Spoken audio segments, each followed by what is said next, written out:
दोस्तों नमस्कार। कैसे आप सभी? आशा करता हूँ अच्छे होंगे, सकुशल होंगे। मैं आप सभी का स्वागत करता हूँ अपने यूट्यूब चैनल जीवन युग पर।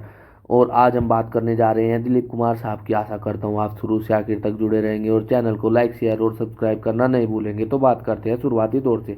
दिलीप कुमार के जन्म का नाम मोहम्मद यूसुफ खान था। उनका जन्म ब्रिटिश भारत के पेशावर अब पाकिस्तान में हुआ था।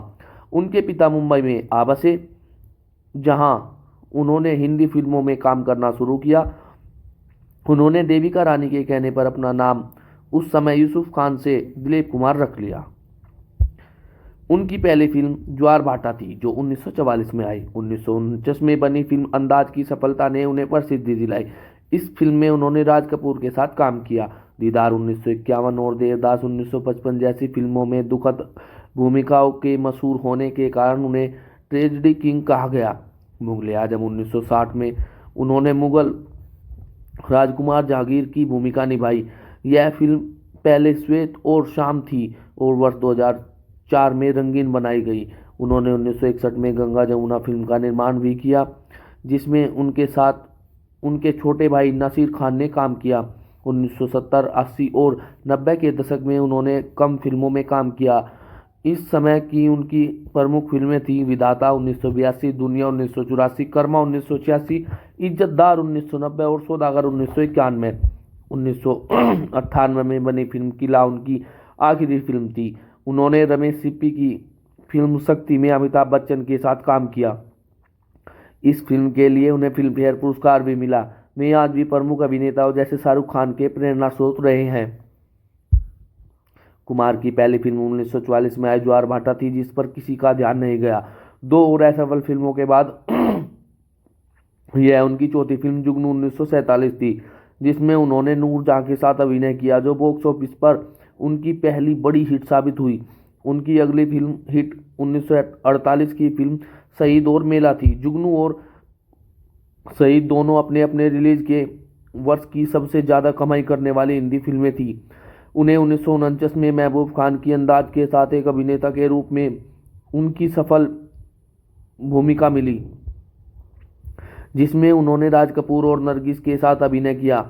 अपनी रिलीज के समय अंदाज तब तक की सबसे ज़्यादा कमाई करने वाली भारतीय फिल्म थी, जब तक कि उसी वर्ष कपूर की बरसात ने इसका रिकॉर्ड नहीं तोड़ा था। शबनम बॉक्स ऑफिस पर एक और हिट थी, जिसे 1949 में भी रिलीज किया गया। और कुमार ने 1950 के दशक में जोगन 1950, बाबुल 1950, दीदार 1951, तराना 1951, दाग 1952, अमर 1954, उड़न खटोला 1955, इंसानियत 1955, देवदास 1955, नया दौर 1957, यहूदी 1958, मधुमती 1958 और पैगम 1959 जैसी कई बॉक्स ऑफिस हिट फिल्मों में प्रमुख भूमिकाएं निभाई। इनमें से कई फिल्मों ने ट्रेजेडी किंग के रूप में उनकी स्क्रीन छवि स्थापित की। कई दुखद भूमिकाएं निभाने के कारण को कुछ समय के लिए अवसाद का सामना करना पड़ा और अपने मनोचिकित्सक की सलाह पर उन्होंने हल्की फुल्की भूमिकाएं भी निभाई। महबूब खान के बड़े बजट की फिल्म आन ने टेक्निकलर में शूट की जाने वाली उनकी पहली फिल्म थी, जिसे लंदन में भव्य प्रीमियर के साथ पूरे यूरोप में व्यापक रूप से प्रदर्शित किया गया था। आन उस समय घरेलू स्तर पर और विदेशों में सबसे अधिक कमाई करने वाली भारतीय फिल्म थी। आज़ाद 1955 में एक चोर के रूप में और कोहिनूर 1960 में एक शाही राजकुमार के रूप में उन्हें हल्की भूमिका के साथ और भी सफलता मिली। इस समय तक उन्होंने अपने पात्रों द्वारा बोली जाने वाली पंक्तियों को असंख्य भाव और अर्थ देते हुए अपने संवादों को गुनगुनाने की अपनी विशिष्ट शैली विकसित कर ली थी। वह फिल्म फेयर सर्वश्रेष्ठ अभिनेता पुरस्कार दाग के लिए जीतने वाले पहले अभिनेता थे और उन्होंने इसे और 7 बार जीता। उन्होंने वैजंती माला, मधुबाला, नरगिस, निम्मी, मीना कुमारी और कामिनी कौशल सहित कई शीर्ष अभिनेत्रियों के साथ लोकप्रिय ऑन स्क्रीन जोड़ी बनाई। 1950 के दशक में उनकी 9 फिल्मों को दशक की शीर्ष 30 सबसे अधिक कमाई करने वाली हिंदी फिल्मों में स्थान दिया गया। और वर्ष 1950 के दशक में कुमार प्रति फिल्म 1 लाख 2020 में 90 लाख रुपए या 1,20,000 US डॉलर के चार्ज करने वाले पहले भारतीय अभिनेता बने। 1960 में उन्होंने के आसिफ की बड़े बजट की ऐतिहासिक फिल्म मुगले आजम में शहजादा सलीम की भूमिका निभाई, जो 15 वर्षों तक भारतीय फिल्म इतिहास में सबसे अधिक कमाई करने वाली फिल्म थी, जब तक कि 1975 की फिल्म शोले ने इसे पीछे नहीं छोड़ा। यदि मुद्रास्फीति के लिए समायोजित किया जाता है तो मुगले आजम 2010 के दशक के शुरुआत में सबसे अधिक कमाई करने वाली भारतीय फिल्म थी, जो 2011 में 1000 करोड़ से अधिक के बराबर थी। फिल्म को मूल रूप से ब्लैक एंड व्हाइट में शूट किया गया था, जिसमें केवल 2 गाने और क्लाइमेक्स के दृश्य रंगीन थे। इसकी मूल रिलीज के 44 साल बाद 2004 में से पूरी तरह से रंगीन और नाटकीय रूप से फिर से रिलीज किया गया और एक बार फिर बॉक्स ऑफिस पर सफल रही। वर्ष 1961 में कुमार ने गंगा यमुना में अपने भाई नसीर खान के साथ शीर्षक भूमिकाएं निभाते हुए लिखा, निर्मित और अभिनय किया। कुमार ने अपनी प्रोडक्शन कंपनी सिटीजन्स के तहत फिल्म का निर्माण किया और यह उनके द्वारा निर्मित एकमात्र फिल्म थी। फिल्म को हिंदी में दूसरी सर्वश्रेष्ठ फीचर फिल्म के लिए राष्ट्रीय फिल्म पुरस्कार, बोस्टन इंटरनेशनल फिल्म फेस्टिवल में पॉल रेवरे सिल्वर ब्राउल, प्राग में चेकोस्लोवाक कला अकादमी से विशेष सम्मान डिप्लोमा और कार्लोवी वेरी इंटरनेशनल फिल्म महोत्सव में विशेष पुरस्कार मिला।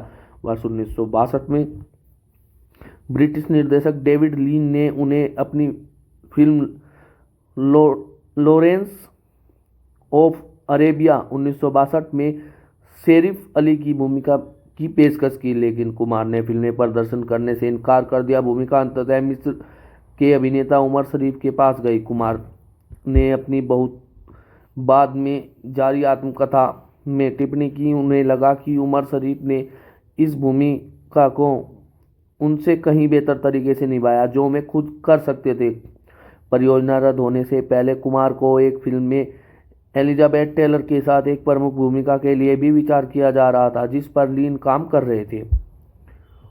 उनकी अगली फिल्म लीडर 1964 बॉक्स ऑफिस पर औसत से कम कमाई करने वाली थी। इस फिल्म की कहानी लिखने का श्रेय भी कुमार को ही दिया गया।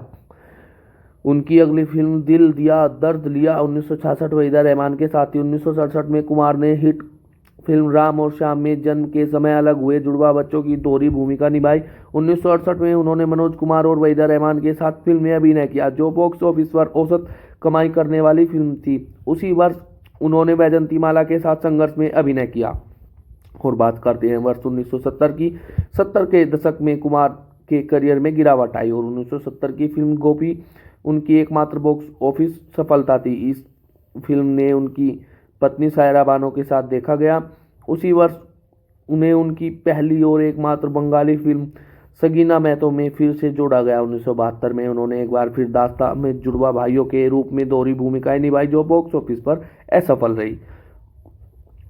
और वर्ष 1974 में उन्हीं कलाकारों के साथ बनाई गई थी जिन्होंने अपनी भूमिकाओं को दोहराया गया था। 1976 में उन्होंने बैराग में एक पिता और जुड़वा बेटों के रूप में ट्रिपल भूमिकाएं निभाई, जो बॉक्स ऑफिस पर अच्छा प्रदर्शन करने में विफल रही।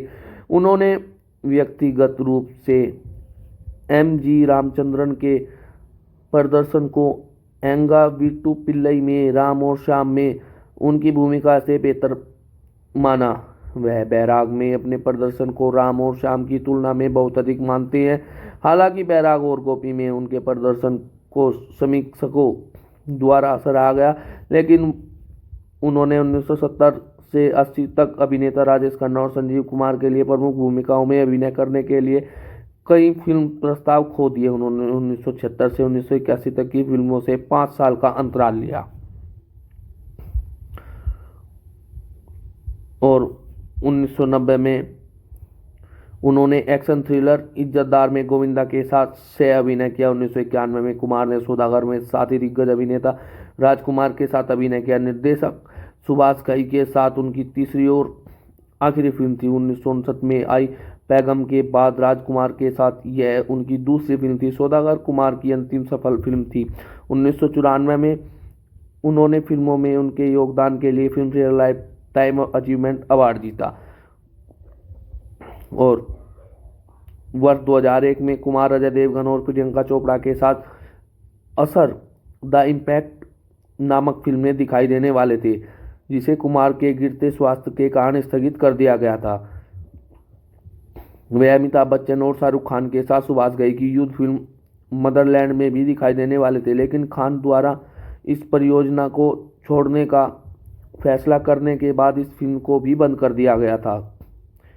और अब बात उनके व्यक्तिगत जीवन के बारे में।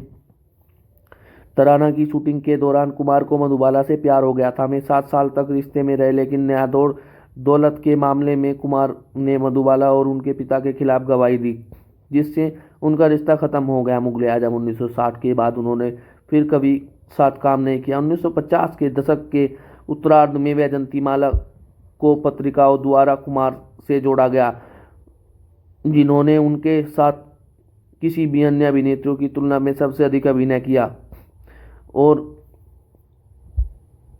जिसके परिणाम स्वरूप उनके बीच शानदार ऑन स्क्रीन केमिस्ट्री हुई। अपने होम प्रोडक्शन गंगा जमुना 1961 के लिए काम करते हुए कुमार ने कथित तौर पर साड़ी के उस शेड को चुना जिसे वैजंतीमाला हर दृश्य में पहनती थी। और दिलीप कुमार ने अभिनेत्री सायरा बानो से 1966 में शादी की, और सायरा बानो से ही उनके अपने पसंदीदा अभिनेता दिलीप कुमार से विवाह करना चाहती थी। विवाह के समय दिलीप कुमार 44 वर्ष के और वह मात्र 22 वर्ष की थी। और दोस्तों, यही थी दिलीप कुमार की जीवनी। आशा करता हूँ आप शुरू से आखिर तक जुड़े रहे होंगे और आपको इनकी जीवनी बेहद ही पसंद आई हुई होगी। दोस्तों, आप इस जीवनी को फेसबुक और व्हाट्सएप के माध्यम से अपने दोस्तों में भी साझा कर सकते हैं। यदि किसी व्यक्ति की विशेष की आप जीवनी सुनना चाहते हैं तो आप हमें कमेंट में लिखकर ज़रूर बता सकते हैं। और दोस्तों, मैं आपसे एक अनुरोध करना चाहूँगा कि आप सभी हमारे इस यूट्यूब चैनल जीवन युग को लाइक, शेयर और सब्सक्राइब करना ना भूलें। धन्यवाद दोस्तों।